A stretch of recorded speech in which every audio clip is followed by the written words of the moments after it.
మాజీ మంత్రి మల్లారెడ్డిపై కాంగ్రెస్ ప్రభుత్వం ఉక్కుపాదం మోపింది. మల్లారెడ్డి కుమారుడు మహేందర్ రెడ్డికి సంబంధించిన షెడ్లను జీహెచ్ఎంసీ అధికారులు కూల్చివేశారు. మేడ్చల్ మున్సిపల్ పరిధిలోని జాతీయ రహదారిపై మేడ్చల్ డిపోకి ఎదురుగా ఉన్న రేకుల షెడ్లను టీపీఓ రాధాకృష్ణ ఆధ్వర్యంలో కూల్చివేశారు. ఇక రేకుల షెడ్ల నిర్మాణానికి ఎలాంటి అనుమతులు లేకపోవడంతోనే మున్సిపల్ అధికారులు కూల్చివేశారంటూ చెప్పారు. స్థానిక కాంగ్రెస్ నాయకుడు ఫిర్యాదు మేరకే మాజీ మంత్రి మల్లారెడ్డికి సంబంధించిన అక్రమ నిర్మాణాలను కూల్చివేసినట్లు అధికారులు వెల్లడించారు.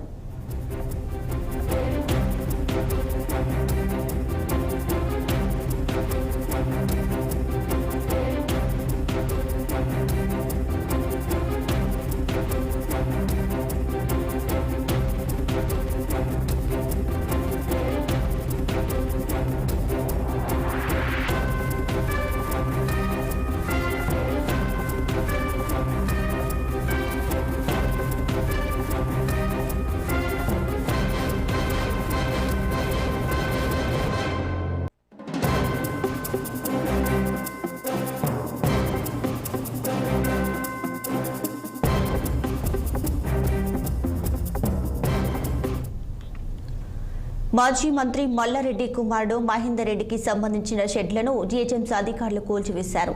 మేడ్చల్ మున్సిపల్ పరిధిలోని జాతీయ రహదారిపై మేడ్చల్ డిపోకి ఎదురుగా ఉన్న రేకుల షెడ్లను టీపీఓ రాధాకృష్ణ ఆధ్వర్యంలో కూల్చివేశారు. రేకుల షెడ్ల నిర్మాణానికి ఎలాంటి అనుమతులు లేకపోవడంతోనే కూల్చివేశామంటూ మున్సిపల్ అధికారులు తెలియజేశారు. అయితే స్థానిక కాంగ్రెస్ నాయకుడు ఫిర్యాదు మేరకే మాజీ మంత్రి మల్లారెడ్డికి సంబంధించిన అక్రమ నిర్మాణాలను కూల్చివేసినట్లు అధికారులు వెల్లడించారు.